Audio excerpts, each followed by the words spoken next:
हरे कृष्णा। मनुष्य को सबसे ज्यादा नुकसान उसका शत्रु नहीं करता है, अपितु कई बार उसका अपना अहंकार कर देता है। मैंने किया, मैं जानता हूँ, मेरे बिना कुछ नहीं हो सकता। और धीरे धीरे ये मैं हमें भगवान से दूर करने लगता है। भगवान शिव को देखिए, संपूर्ण सृष्टि के स्वामी होकर भी उनके पास ना राज सिंहासन है, ना दिखावे का वैभव। शायद भगवान शिव इसीलिए महान है क्योंकि उनके अंदर मैं नहीं, केवल शिवत्व है।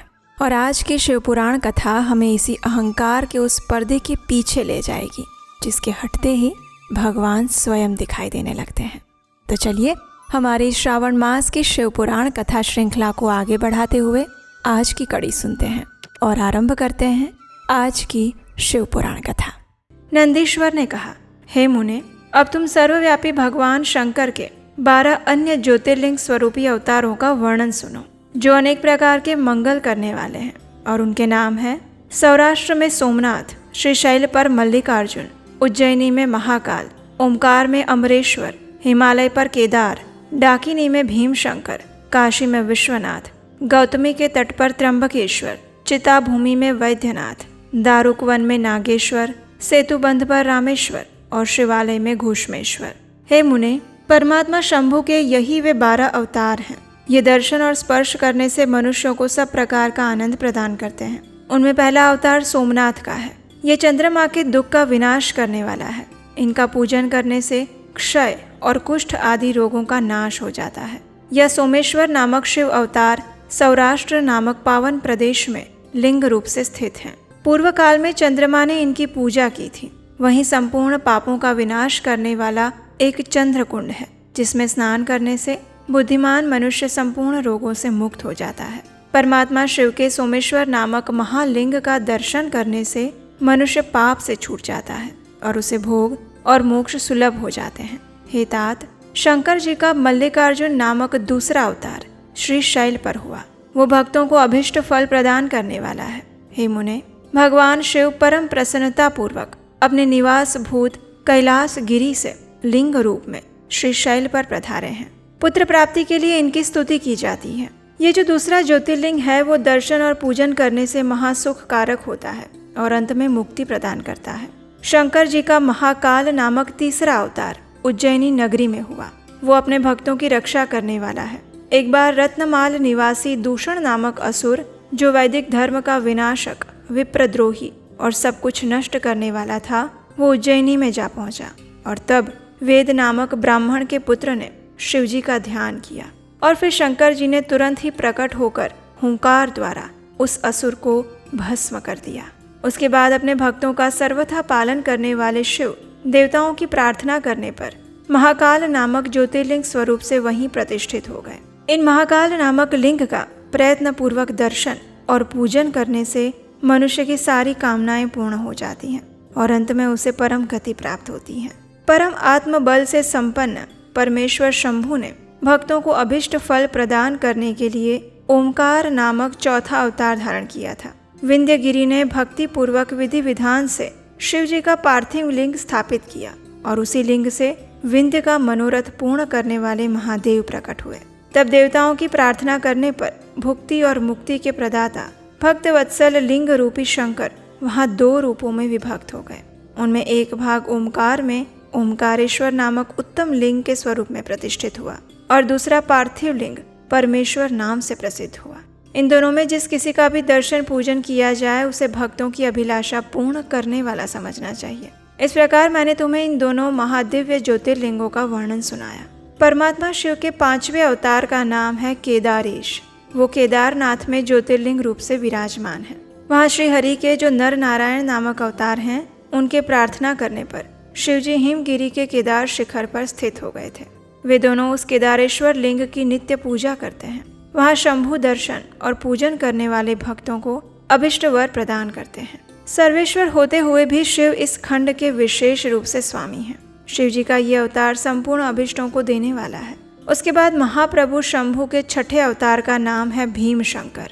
इस अवतार में उन्होंने बड़ी बड़ी लीलाएं की हैं और भीमासुर का विनाश किया है। कामरूप देश के अधिपति राजा सुदक्षिण शिवजी के भक्त थे। भीमासुर उन्हें पीड़ित कर रहा था। तब शंकर जी ने अपने भक्त को दुख देने वाले उस अद्भुत असुर का वध करके उनकी रक्षा की थी।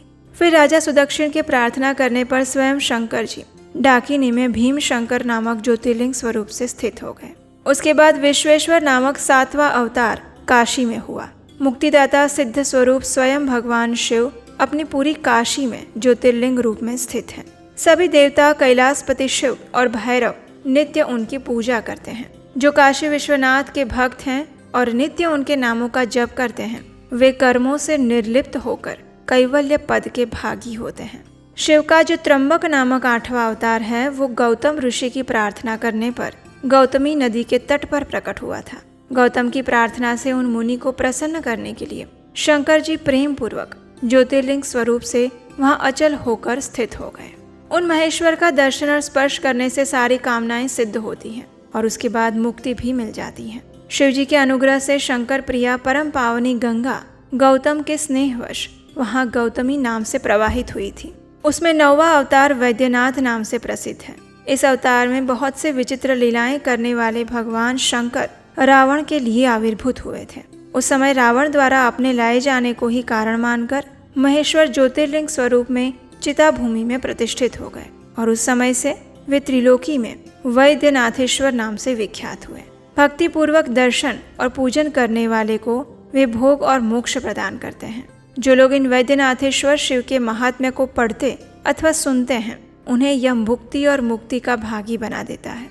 तत्पश्चात आता है 10वां नागेश्वर अवतार। यह अपने भक्तों की रक्षा के लिए प्रादुर्भूत हुआ था। यह सदैव दुष्टों को दंड देता है और इस अवतार में शिवजी ने दारुक नामक राक्षस को, जो कि धर्मघाती था, उसे मारकर वैश्यों के स्वामी और सुप्रिया नामक भक्त की रक्षा की थी। उसके बाद भगवान शंभु लोगों का उपकार करने के लिए अंबिका सहित ज्योतिर्लिंग स्वरूप से वहां स्थित हो गए। नागेश्वर नामक उस शिवलिंग का दर्शन और अर्चन करने से राशि के राशि महान पाप कर्म भी नष्ट हो जाते हैं। शिवजी का 11वां अवतार है रामेश्वर अवतार। वो श्री रामचंद्र का प्रिय करने वाला है। उसे श्री राम ने ही स्थापित किया था। जिन भक्त वत्सल शंकर ने परम प्रसन्न होकर श्री राम को प्रेम पूर्वक विजय का वरदान दिया, वे ही लिंग रूप में आविर्भूत हो गए। तब श्री राम के अत्यंत प्रार्थना करने पर वे सेतु बंध पर ज्योतिर्लिंग रूप से स्थित हो गए। उस समय श्री राम ने उनकी भली भांति सेवा पूजा की। रामेश्वर की अद्भुत महिमा की भूतल पर किसी से तुलना नहीं की जा सकती। ये सर्वदा भुक्ति और मुक्ति की प्रदायिनी और भक्तों की कामना पूर्ण करने वाली है। जो मनुष्य सद्भक्ति पूर्वक रामेश्वर लिंग को गंगा जल से स्नान कराएगा, वो जीवन मुक्त हो जाएगा। वो इस लोक में जो देवताओं के लिए भी दुर्लभ है, ऐसे संपूर्ण भोगों को भोगने के बाद परम ज्ञान को प्राप्त होगा। उसके बाद आता है घूष्मेश्वर अवतार, जो कि शंकर जी का 12वां अवतार है। वो अनेक प्रकार की लीलाओं का कर्ता, भक्त वत्सल और घुष्मा को आनंद देने वाला है। घुष्मा का प्रिय करने के लिए भगवान शंकर दक्षिण दिशा में स्थित देवशैल के निकटवर्ती एक सरोवर में प्रकट हुए। घुष्मा के पुत्र को सुदेह ने मार डाला था। उसे जीवित करने के लिए घुष्मा ने शिवजी की आराधना की और तब उसकी भक्ति से संतुष्ट होकर भक्त वत्सल शंभु ने उनके पुत्र को बचा लिया। उसके बाद कामनाओं के पूरक शंभु घुष्मा की प्रार्थना से उस तड़ाग में ज्योतिर्लिंग रूप से स्थित हो गए और उस समय उनका नाम घुष्मेश्वर हुआ। जो मनुष्य इस शिवलिंग का भक्ति पूर्वक दर्शन और पूजन करता है, वो इस लोक में संपूर्ण सुखों को भोग कर अंत में मुक्ति लाभ प्राप्त करता है। हे सनत कुमार, इस प्रकार मैंने आपसे 12 दिव्य ज्योतिर्लिंगों का वर्णन किया। ये सभी भोग और मोक्ष के प्रदाता हैं। जो मनुष्य इस 12 ज्योतिर्लिंग की कथा को पढ़ता है या फिर उसको सुनता है, वो सभी पापों से मुक्त हो जाता है और भोग तथा मोक्ष को प्राप्त कर लेता है। और इस प्रकार मैंने इस शतरुद्र नाम की संहिता का वर्णन कर दिया।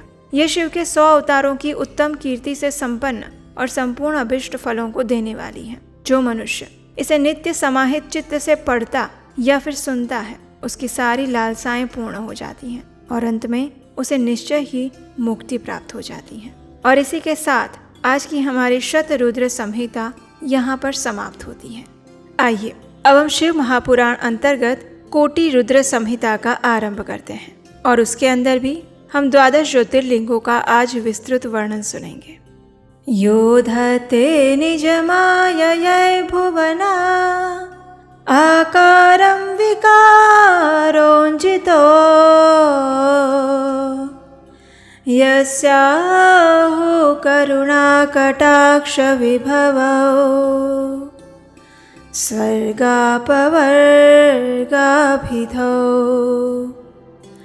प्रत्यगबोधसुखाद्वयं हृदि सदा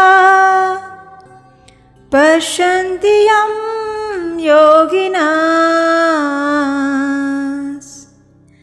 तस्मै शैलसुताञ्चितार्धवपुषे शश्वन्नमस्तेजसे। अर्थात जो निर्विकार होते हुए भी अपनी माया से इस विराट विश्व का आकार धारण करते हैं, स्वर्ग और अपवर्ग जिनके कृपा कटाक्ष के वैभव बताए जाते हैं, योगी जन जिन्हें सदैव अपने हृदय के भीतर अद्वितीय आत्मज्ञान आनंद स्वरूप में देखते हैं, उन तेजोमय भगवान शंकर को जिनका आधा शरीर शैल राजकुमारी पार्वती से सुशोभित है, उनको मेरा निरंतर नमस्कार है। नैमिषारण्य के ऋषियों ने कहा, हे सूत जी, आपने संपूर्ण लोगों के हित की कामना से अनेक प्रकार के आख्यानों से युक्त जो शिव अवतार का महात्म्य बताया है वो अति उत्तम है। इस कथा का पान करते हुए हम तृप्त नहीं हो रहे हैं, इसलिए इस भूमंडल में तीर्थ में जो शुभ लिंग हैं और अन्य स्थलों में भी जो प्रसिद्ध शिवलिंग विराजमान है, उन सभी शिवलिंगों की विस्तृत कथा का वर्णन कीजिए। तब सूत गोस्वामी कहते हैं, हे महर्षियों, संपूर्ण तीर्थ लिंगमय है, उन शिवलिंगों की कोई गणना नहीं कर सकता, फिर भी मैं उनका किंचित वर्णन करने का प्रयास करूंगा। जहाँ जहाँ जब भक्तों ने भक्ति पूर्वक भगवान शंभु का स्मरण किया, तहाँ तहाँ तब अवतार लेकर कार्य करके भगवान शिव वहीं पर स्थित हो गए। लोगों का उपकार करने के लिए उन्होंने स्वयं अपने स्वरूपभूत लिंग की कल्पना की। उस लिंग की पूजा करके शिव भक्त पुरुष अवश्य सिद्धि प्राप्त कर लेते हैं। भूमंडल में जो लिंग हैं उनकी गणना नहीं कर सकते, फिर भी मैं प्रधान शिवलिंगों का परिचय देता हूँ। इन सब के नाम सुनने मात्र से पाप दूर हो जाते हैं। सौराष्ट्र में सोमनाथ, श्रीशैल पर मल्लिकार्जुन, उज्जैनी में महाकाल, ओमकार तीर्थ में परमेश्वर, हिमालय के शिखर पर केदार, डाकिनी में भीमशंकर, वाराणसी में विश्वनाथ, गोदावरी के तट पर त्र्यंबक, चिताभूमि में वैद्यनाथ, दारुका वन में नागेश, सेतुबंध में रामेश्वर और शिवालय में घुष्मेश्वर का स्मरण करें। जो प्रतिदिन प्रातःकाल उठकर इन 12 नामों का पाठ करता है वो सब पापों से मुक्त होकर संपूर्ण सिद्धियों का फल प्राप्त कर लेता है। हे मुनीश्वरों, जिस मनोरथ को पाने की इच्छा रखकर श्रेष्ठ मनुष्य इन 12 नामों का प्रतिदिन पाठ करेंगे, वे इस लोक और परलोक में भी उस मनोरथ को अवश्य प्राप्त करेंगे। जो शुद्ध अंतःकरण वाले पुरुष निष्काम भाव से इस मंत्र का जप करेंगे या पाठ करेंगे तो उन्हें दोबारा कभी किसी माता के गर्भ में निवास नहीं करना पड़ेगा। हे मुनीश्वरों, अब ज्योतिर्लिंगों के उपलिंग बताए गए हैं, उन सब के विषय में सुनो। सोमनाथ का जो उपलिंग है उसका नाम अंतकेश्वर है। वह उपलिंग मही नदी और समुद्र के संगम पर स्थित है। मल्लिकार्जुन से प्रकट उपलिंग रुद्रेश्वर के नाम से प्रसिद्ध है। ये भृगु कक्ष में स्थित है और उपासकों को सुख देने वाला है। महाकाल संबंधी उपलिंग दुग्धेश्वर या दूधनाथ के नाम से प्रसिद्ध है। वो नर्मदा के तट पर है और समस्त पापों का निवारण करने वाला है। ओमकारेश्वर संबंधी उपलिंग कर्दमेश्वर के नाम से प्रसिद्ध है। वो बिंदु सरोवर के तट पर है और उपासक को संपूर्ण मनोवांछित फल देता है। केदारेश्वर संबंधी उपलिंग भूतेश्वर के नाम से प्रसिद्ध है और यमुना तट पर स्थित है। जो लोग उसका दर्शन और पूजन करते हैं उनके बड़े से बड़े पापों का भी वो हरण कर लेता है। भीमशंकर संबंधी उपलिंग भीमेश्वर के नाम से प्रसिद्ध है। वो भी सह्य पर्वत पर स्थित है और महान बल की वृद्धि करने वाला है। नागेश्वर संबंधी उपलिंग का नाम भी भूतेश्वर ही है। वो मल्लिका सरस्वती के तट पर स्थित है और दर्शन करने मात्र से सभी पापों को हर लेता है। रामेश्वर से प्रकट हुए उपलिंग को गुप्तेश्वर और घुष्मेश्वर से प्रकट हुए उपलिंग को व्याघ्रेश्वर कहा गया है। हे ब्राह्मणों, इस प्रकार यहाँ मैंने ज्योतिर्लिंगों के उपलिंगों का संक्षिप्त परिचय दिया। इसके दर्शन मात्र से मनुष्य पापहारी और संपूर्ण अभिष्ट को प्राप्त करने वाला हो जाता है। हे मुनिवरों, अब अन्य प्रमुख शिवलिंगों के विषय में सुनो। गंगा जी के तट पर मुक्तिदायिनी काशीपुरी प्रसिद्ध है। वो भगवान शिव की निवास स्थली बताई गई है। उसे शिवलिंगमयी ही समझना चाहिए। इतना कहकर सूत गोस्वामी ने काशी के अनेक प्रकार के शिवलिंगों के विषय में बताया और उनका वर्णन करते हुए अत्रीश्वर की कथा के प्रसंग में ये बताया कि अत्रि पत्नी अनसुया पर कृपा करके गंगा जी वहां पधारी थी। और फिर अनसुईया ने गंगा जी से सदैव वहाँ निवास करने के लिए प्रार्थना की। जब माता अनसुईया ने गंगा देवी को वहाँ रुकने के लिए कहा, तब गंगा जी ने कहा, हे अनसुईये, अगर तुम 1 वर्ष तक की हुई शंकर जी की पूजा और पति सेवा का फल मुझे दे दोगी तो मैं देवताओं का उपकार करने के लिए यहाँ सदैव स्थित रहूंगी। पतिव्रता का दर्शन करके मेरे मन को जैसी प्रसन्नता होती है वैसी दूसरे उपायों से नहीं होती। हे सती अनसुईये, ये मैंने तुमसे सत्य कहा है। पतिव्रता स्त्री का दर्शन करने से मेरे पापों का नाश हो जाता है और मैं विशेष शुद्ध हो जाती हूँ, क्योंकि पतिव्रता नारी पार्वती के समान पवित्र होती है। इसलिए यदि तुम जगत का कल्याण करना चाहती हो और लोकहित के लिए मेरी मांगी हुई वस्तु मुझे देती हो तो मैं अवश्य यहाँ स्थित रूप से निवास करूँगी। गंगा जी की ऐसी बात सुनकर पतिव्रता अनसुईया ने वर्ष भर का वो सारा पुण्य उन्हें दे दिया। अनसुईया के पतिव्रत संबंधी उस महान कर्म को देखकर भगवान महादेव जी प्रसन्न हो गए और पार्थिव लिंग से तत्काल प्रकट होकर उन्होंने साक्षात दर्शन दिए। शंभु ने कहा, हे साध्वी अनसुईये, तुम्हारा यह कर्म देखकर मैं बहुत प्रसन्न हूँ। हे प्रिय पतिव्रते, वर मांगो, क्योंकि तुम मुझे बहुत प्रिय हो। उस समय वे दोनों पति पत्नी अद्भुत सुंदर आकृति और पंचमुख आदि से विभूषित भगवान शिव को वहां प्रकट हुआ देखकर बड़े विस्मित हो गए। उन्होंने हाथ जोड़कर नमस्कार करके भगवान की स्तुति करते हुए कहा, हे देवेश्वर, यदि आप प्रसन्न हैं और जगदम्बा गंगा भी प्रसन्न हैं तो आप इस तपोवन में निवास कर लीजिए और समस्त लोगों के लिए सुखदायक हो जाइए। और तब गंगा और शिव दोनों ही प्रसन्न होकर उस स्थान पर जहाँ वे ऋषि शिरोमणि रहते थे प्रतिष्ठित हो गए और इन्हीं शिव का नाम अत्रीश्वर पड़ा। और इसके साथ ही हमारी आज की शिव महापुराण कथा समाप्त होती है। इसी कथा की अगली कड़ी के साथ हम आपसे मिलेंगे कल प्रातःकाल आपके अपने चैनल उपदेशाष्टकम पर। भगवान शिव की तरह हमेशा शांत, धीर और गंभीर रहना चाहते हैं, लेकिन मन बार बार परेशान करता रहता है। ओवर थिंकिंग से थक चुके हैं और इमोशंस तो इतना ज़्यादा ऊपर नीचे हो जाता है कि पूछो मत। मेडिटेशन डेली शुरू करते हैं लेकिन कंसिस्टेंसी नहीं बन पाती है। गुस्सा तो इतना आ जाता है कि बस पूछो मत। अगर इन सभी प्रॉब्लम से आप भी गुजर रहे हैं तो ये कोर्स आपके लिए है। हम आपके लिए लेकर आए हैं एक स्पेशली डिज़ाइन क्यूरेटेड कोर्स जिसका नाम है द शिवा कोड, जिसके अंदर हम भगवान शिव को तत्वतः जानने का प्रयास करेंगे। उसके अलावा भगवान शिव के जीवन से हम अपनी लाइफ में प्रैक्टिकली क्या सीख सकते हैं वो भी हम जानेंगे। मेडिटेशन को सरल कैसे बनाया जा सकता है, अपने इमोशंस को कैसे कंट्रोल किया जा सकता है और भगवान शिव के पास टाइम से हमें क्या शिक्षाएं मिल रही हैं। और उसके अलावा 5 माइक्रो हैबिट्स जो आप अपने जीवन में भगवान शिव के जीवन से उतार सकते हैं। लिमिटेड टाइम ऑफर है तो जल्दी से जाइए, नीचे डिस्क्रिप्शन बॉक्स में लिंक दिया गया है।